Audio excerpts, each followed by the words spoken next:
আপনি কি কখনো নৌকা যাত্রা করেছেন? করে না থাকলেও নিশ্চয়ই দেখেছেন যে এই জল যা নিজের অন্তরে সব কিছু সমাহিত করে নিতে পারে, এই নৌকা সেই জলের ওপরেই ভেসে থাকে। নদীর স্রোত কাটিয়ে সে সামনে অগ্রসর হয়। কিন্তু যদি এই নৌকায় কোনো ছিদ্র হয়, তাহলে কিন্তু সেই নৌকা ডুবে যাবে। আর এতে কোনো তফাৎ হবে না যে সেই ছিদ্র ছোট নাকি বড়, নৌকা ডুবে যাবে।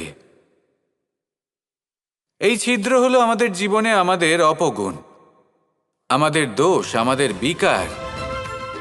কখনো এটা ভাববেন না যে এই দোষ খুবই ছোট, এতে কিছুই যাবে আসবে না। না, সেই ছোট দোষ, সেই ছোট বিকার যদি সেটাকে শুধরে না নেন, তাহলে সেটা আপনাকে আপনার পতনের দিকে নিয়ে যাবে। শেষ পর্যন্ত এটা আপনার ওপর নির্ভরশীল যে আপনি কি চান। আপনার জীবনের এই নৌকা এভাবেই ডুবে যেতে দেখবেন, নাকি নিজেকে শুধরে নিয়ে সেই নৌকার সেই ছিদ্রটাকে ভরিয়ে তুলতে চাইবেন? নির্বাচন আপনার। আসুন আমার সাথে ভালোবেসে বলুন, রাধা রাধা। মানুষ যখনই কোনো পর্বতারোহণ করতে শুরু করে, তখন সে বারবার পড়ে যায়, বারবার উঠে দাঁড়ায়, সামনে এগোতে চেষ্টা করে। কিন্তু যদি সে দৃঢ় নিশ্চয় করে থাকে, তাহলে সে অবশেষে সেই পর্বতের শিখরে পৌঁছেই যায়। চলার পথে যদি বড় কোনো পাথর চলে আসে বা পর্বতের কোনো বড় অংশ সামনে আসে, তাহলে সে তার সাথে ধাক্কা খায় না, সে পথ বদলে নেয়।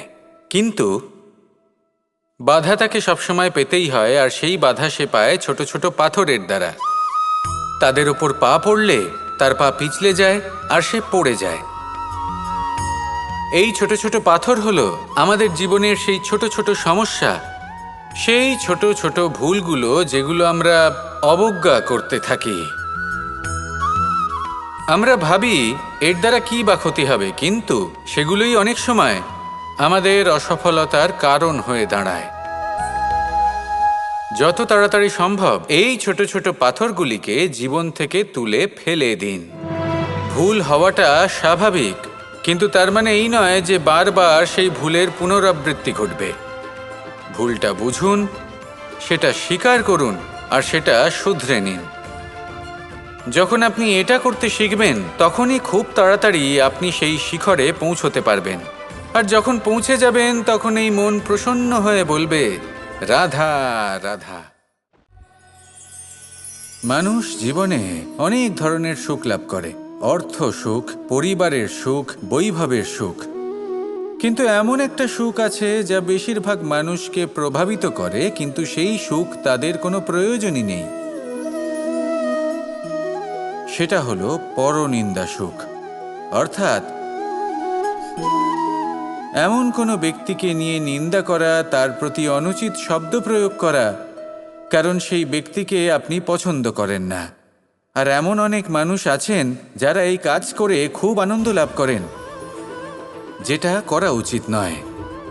কারণ এতে আপনার সময়, আপনার ঊর্জা, আপনার নিজের অন্তরের ইতিবাচক শক্তি আপনি নষ্ট করে ফেলছেন। আর এই সব কিছুই আপনার প্রয়োজন আছে। যাদেরকে আপনার পছন্দ নয়, সেই ব্যক্তির বিষয়ে কথাই বলবেন না। সেই সব ব্যক্তির দিকে মনোনিবেশ করুন যাদের আপনি ভালোবাসেন। সেই সব কাজে মন দিন যেগুলো আপনার ভালো লাগে। সেই বস্তুর দিকে নজর দিন যেগুলো আপনার প্রিয়, নিজের লক্ষ্যের দিকে, এই সব কিছুর দিকে নয়।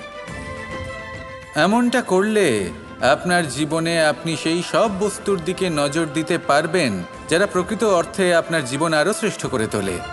এমনটাই করুন, জীবন আরও অনেক বেশি সুন্দর হয়ে উঠবে। আর তখন এই মন প্রসন্ন হয়ে বলবে, রাধা রাধা।